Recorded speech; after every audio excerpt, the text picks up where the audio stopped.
Hey guys, it's me again, Joel, Bisaya reader. Welcome back to another video, and for today I am going to present to you the books that I've read for the month of May 2020. So basically, this is my May 2020 reading wrap-up. So without further ado, these are the books that I've read for the month of May. By the way, before we proceed, I just need to make sure that you guys still remember that I did not good job on my April reading month this year. If you can still remember, if you've watched my April reading TBR, I was really bad. It was just like I just read 4 books, but it was not that impressive. Since if we're going to consider the number of pages I've read, it was way behind the number of pages I've read for March, February, and January. So I made sure that for the month of May, I will be able to bounce back and then yeah, get back on track in reading. I wasn't able to meet my expectations. I was able to read, but not as much as I wanted to. But I think I need to be proud of myself what I did for the month of May. So for the month of May, I have read a total of 5 books. And for the categories of these 5, out of the 5, 4 are adult and 1 is young adult. For genres, out of the 5 books, genres, 3 are historical fiction, 1 is science fiction, and 1 is contemporary fiction. So it was a really great and awesome reading month. I've read a lot of really good books. 3-star is the average read, and 4 and 5 are on the better or the good or best tier. So yeah, without further ado, I'm going to present to you the books I've read for the month of May on chronological order. We'll start with the first one that I did finish, and that would be the only young adult book here on the list, and this is going to be Bright Reborn by Kirsten White. This is the finale of its N.I. Darken series. This is a young adult historical fiction where it is a retelling of the Count Dracula story, and we are following our 2 main characters, Lada and Radu. They are brothers and sister. The older sister is Lada, and she embodies the image of Count Dracula. So Count Dracula is basically a girl in this story. I don't want to tell you more about this one since this is the finale of the 3rd book of the trilogy. I don't want to spoil you guys, especially for those who haven't read the first 2 books. I'm just going to give you small details with regards to the N.I. Darken, the first book of the series. If you're looking for a historical fiction with great set of characters, very character-focused novel or series, I'll suggest you need to read this one. If you are not a character, focus, or you don't like to read a character-driven book or trilogy, I highly suggest you need to avoid this trilogy, or this might bore you if you are a plot-driven reader. The first book, N.I. Darken, was the worst of the 3. Because it took a lot of pages of the world building and character development, which took a lot of time and really bored me, and for me was really dragging. I gave actually N.I. Darken, the first book of the trilogy, 3 stars.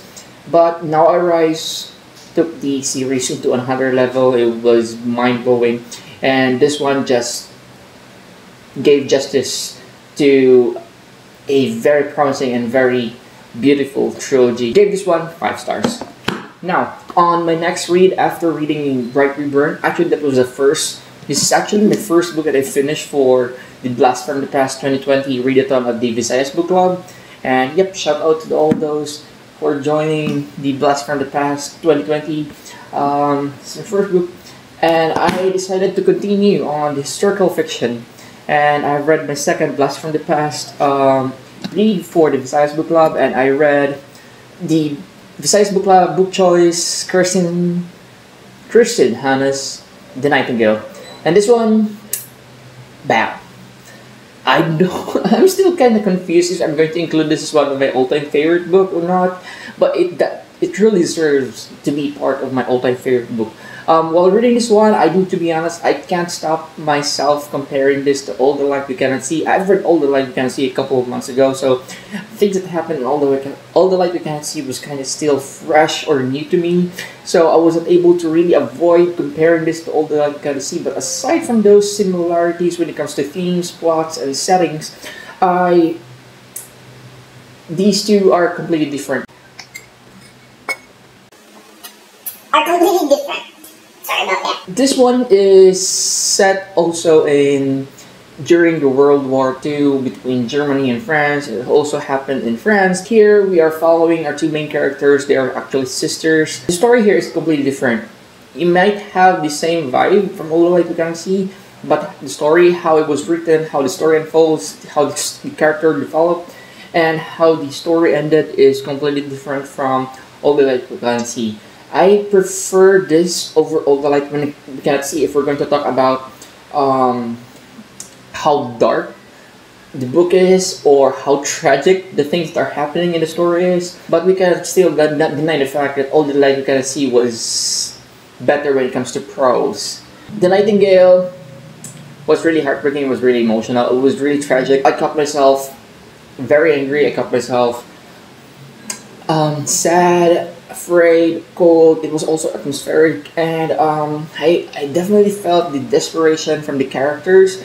The prose here was above average. It wasn't as good as some of the books I've read, but it was still very effective, making me feel sad, making me feel desperate for the characters, and it definitely pulled some strings on my heart as I was able to really empathize. Empathize? No, not empathize, but I just really felt sad for the characters, and I think that's kudos to the author for doing that. She was really effective delivering emotions towards the readers, and it was really sad, guys. After reading this one, I just caught myself, researching about World War II. This book made me really angry towards Hitler. Boy, I was really sad. I was just really lucky that I wasn't able, I was not born during that time. I was not born at a time where I have to witness the things that these characters was able to, experience. 5 stars for me. The third book that I've read for the month of May is going to be a contemporary fiction adult, and this is the Pulitzer Prize winner in 2017, Blessed by Andrew Sean Greer. This is probably the only Pulitzer Prize physical copy I have on my shelf.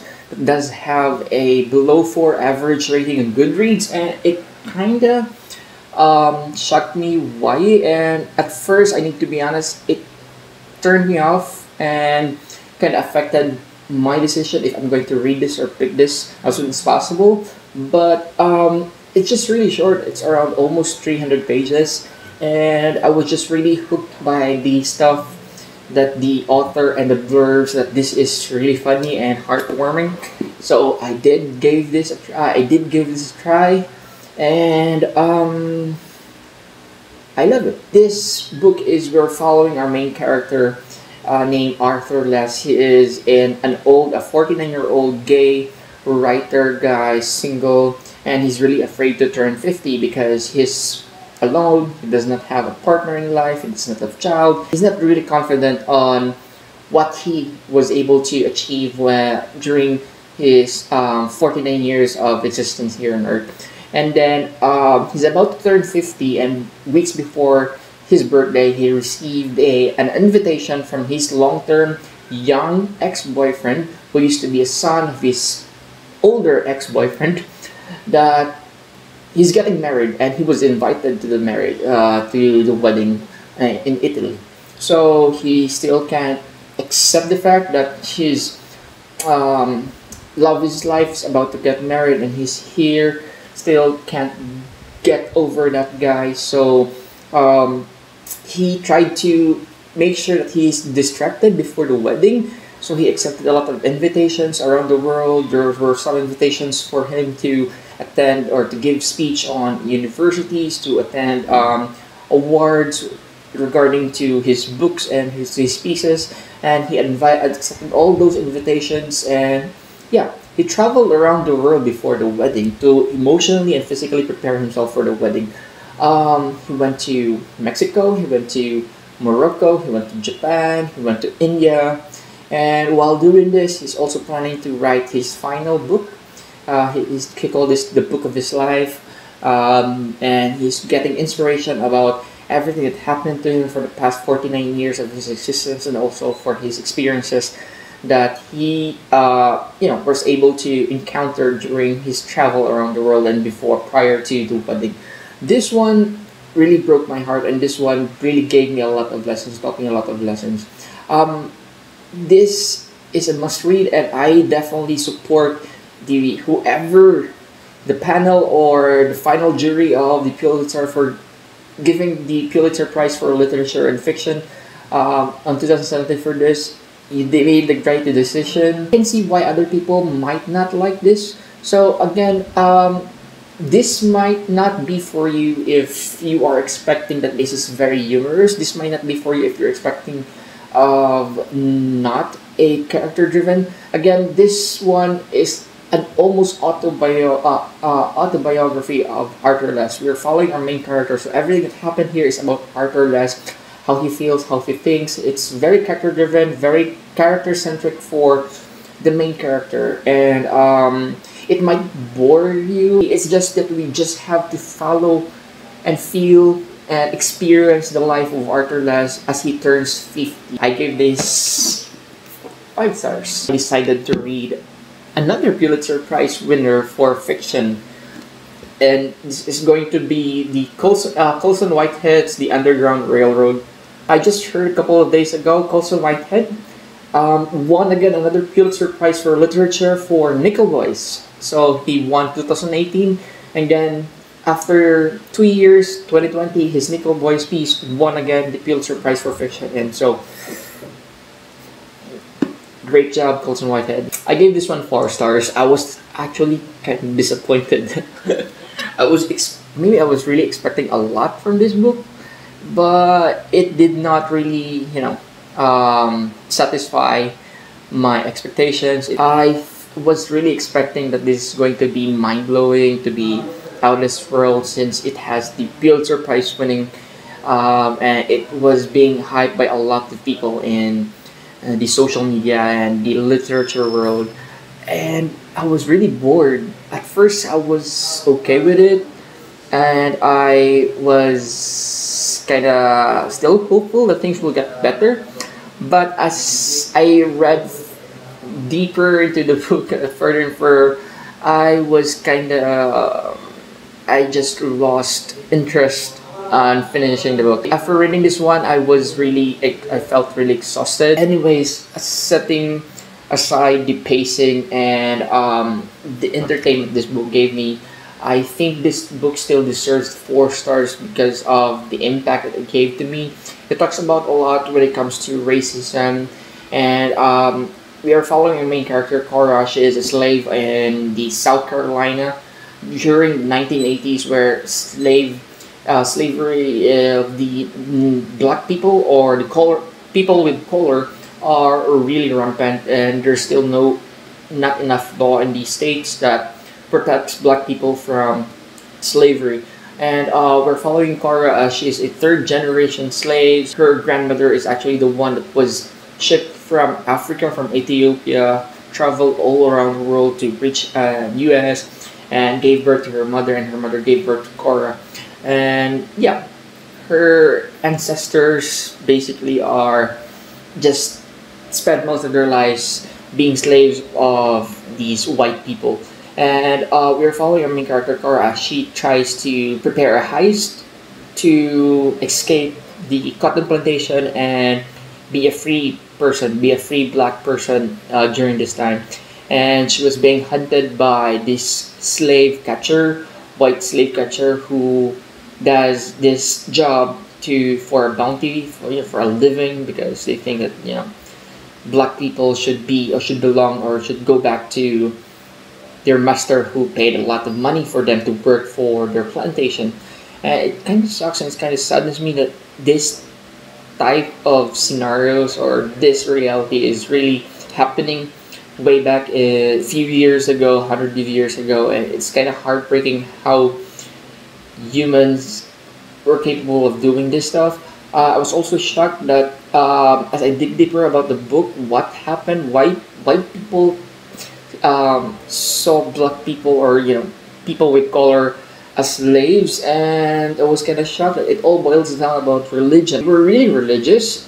They were slaving black people not because they don't have, or they don't believe in God. They actually slave people because they believe in God, and they just don't really understand, and they misinterpret that and don't really understand the word of God. That's why they see black people are descendants of the devil, black people are descendants of Ham, son of Abraham, were able to survive the great flood, yada yada yada, and that's cruel. I mean, it made me really angry, and it made me really, it taught me a lot of lesson. It gave me a lot of empathy to people with color, especially that right now Black Lives Matter movement is really timely and relevant. So we're down to the last book I've read for the month of May, and it's actually a graphic novel. I don't have a physical copy. Was just reading it on an ebook, on a digital copy, and that it will be Skyward. Not Skyward with Brandon Sanderson. It's actually a graphic novel, Skyward. We're following our main character where, as she lives in this post-apocalyptic or dystopian world, where Earth does not have gravity anymore, and everything that does not, or are not attached to the ground will float to space. That includes humans. So everything floats, and there's this so-called technology like grav boots to make to help humans stay on the ground and not let them float and go to space. So it's kind of weird and exciting and kind of scary world set by the author of this graphic novel. I just read the first volume of this graphic novel. I was reading this because I enrolled myself to another readathon for June, and I was just really surprised I was able to finish reading this ahead of time before June starts. And that will be the graphic novel readathon hosted by Ate Jane at Books and Jane on Instagram. If you want to join, guys, it will start on June 1. You can still join if you're watching this before June. Just go to Instagram, go to Jane, just go to @BooksJane. Send her a message or send me a message at Bisaya Reader. I can include you in the group chat and see you on the readathon. And yeah, I give it 4 stars. This was the perfect book. My standards when it comes to graphic novels were really high after reading Saga and Monstrous, and it was actually kind of entertaining. And I was not into the main character; it's just kind of annoying for me. Sorry, but overall, the concept, the world building, and I cannot really judge it by now since the plot is not as thick as what I was expecting after reading the first book. It's still starting to develop, so we'll see how the story goes after I read the second trade paperback or second volume of the graphic novel, and I'm really hopeful that it will get better. So that's it. Thank you so much, guys. Those are the books I've read for the month of April. I hope you did enjoy this video. If you like this video, please click the like button, subscribe, leave some comments down below if you've read the books I presented in this video. What do you think about these books? Do you love them? Have you read them? Do you plan to read them? Please comment down below. I would love to discuss it down with you guys on the comment section. And yeah, stay safe. My name again is Joel, you say a reader, and bye bye.